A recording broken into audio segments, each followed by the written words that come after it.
ये कहानी शुरू होती है अभिषेक से। वह अपनी बहन की शादी में जाने के लिए मुंबई रेलवे प्लेटफॉर्म पर अपनी ट्रेन आने का इंतजार कर रहा था कि तभी एक लड़की उसके पास आकर पूछती है, ये मुंबई से हावड़ा जाने वाली ट्रेन कितने बजे तक आएगी? अभिषेक 8 PM में आएगी। वो लड़की फिर वही प्लेटफॉर्म पे ही बैठ जाती है और ट्रेन के आने का इंतजार करने लगती है। थोड़ी देर बाद रात के 8 बज जाते हैं लेकिन ट्रेन नहीं आती है। अभिषेक काउंटर पे जाके पूछता है कि ट्रेन अभी तक क्यों नहीं आई, तो काउंटर वाले अभिषेक को बताते हैं कि घना कोहरा होने के कारण ट्रेन थोड़ी देर से पहुंचेगी। अब अभिषेक उस लड़की के पास जाता है और कहता है कि घना कोहरा होने के कारण ट्रेन थोड़ी देर से आएगी। वैसे आपको जाना कहाँ है? लड़की, मुझे बर्दवान जाना है। अभिषेक, मैं भी कोलकाता जा रहा अपनी बहन की शादी में। दोनों कोई ट्रेन आने का इंतजार करने लगे। दिसंबर का महीना था और ठंड काफी अधिक थी। अभिषेक ने देखा कि वह लड़की ठंड से खुद को सिकोड़ रही होती है। अभिषेक 2 चाय लेकर उसके पास जाता और कहता है, ठंड थोड़ी ज्यादा है, क्या आप चाय पीना पसंद करोगी? लड़की, थैंक यू। अब दोनों कोई चाय पीने लगते हैं। अभिषेक, मेरा नाम अभिषेक है, वैसे आपका नाम क्या है? लड़की, मेरा नाम अंजलि है। अब रात के 11 बज गए लेकिन ट्रेन नहीं आई।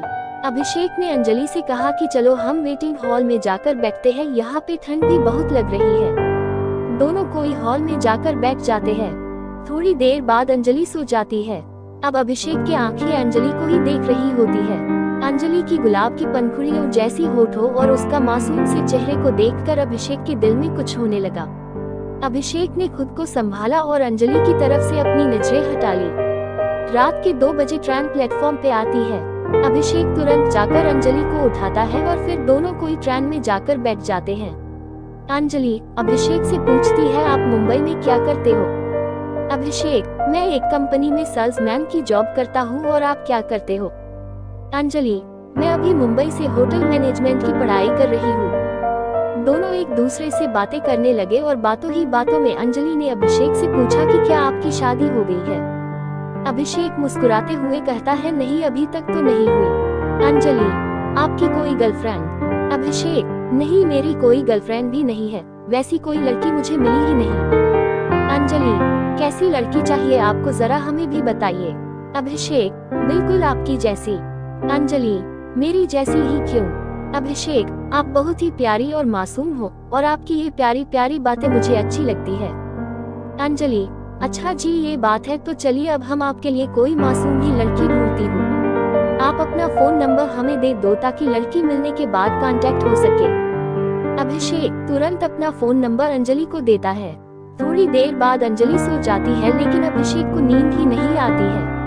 वो सिर्फ अंजलि को ही देखता रहता है। ऐसा लगता है मानो अभिषेक के दिल में अंजलि के लिए प्यार का फूल खिल रहा हो। अभिषेक उस पर अपनी आंखों कैद कर रहा था। वो सोच रहा था कि क्या पता फिर कभी अंजलि से मुलाकात होगी या नहीं। अब सुबह हो गई थी, ट्रेन बर्दवान पहुंचने वाली थी। अंजलि अभिषेक से कहती है, मेरी मंजिल आ गई, अब मैं चलती हूँ। अभिषेक को थोड़ा उदास हो जाता है। उसे ऐसा लगता है कि कोई अपना उसे छोड़कर जा रहा है। ट्रेन बर्दवान स्टेशन पे रुकती है और अंजलि मुस्कुराते हुए अभिषेक को अलविदा कहती है। अभिषेक ट्रेन की खिड़की से अंजलि की तरफ देखता है। अंजलि भी अभिषेक को आखिरी बार पीछे मुड़कर देखती है। उसके दिल में भी अभिषेक के लिए कुछ फीलिंग्स थी। ट्रेन अब स्टेशन से चल पड़ती है लेकिन अभिषेक अभी भी अंजलि को ही याद कर रहा था। कुछ समय बाद अभिषेक के फोन पे एक मैसेज आता है जिसमें लिखा था, तुम्हारे लिए लड़की मिल गई, उसका नाम अंजलि है और ये उसका फोन नंबर है। अभिषेक ने तुरंत उस नंबर पे कॉल किया और अंजलि ने कॉल रिसीव किया। अंजलि, तो लड़की कैसी लगी आपको? अभिषेक, बहुत अच्छी लगी। अंजलि, तो शादी करना चाहोगे? अभिषेक, जी बिल्कुल करना चाहूंगा। अंजलि, तो आ जाइए बर्दवान। अब मानो अभिषेक की खुशी का ठिकाना नहीं रहा।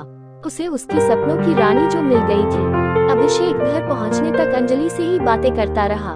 दोस्तों, आपको ये most romantic love story in Hindi कैसी लगी, आप हमें कमेंट के माध्यम से बता सकते हैं। और आपको ये लव स्टोरी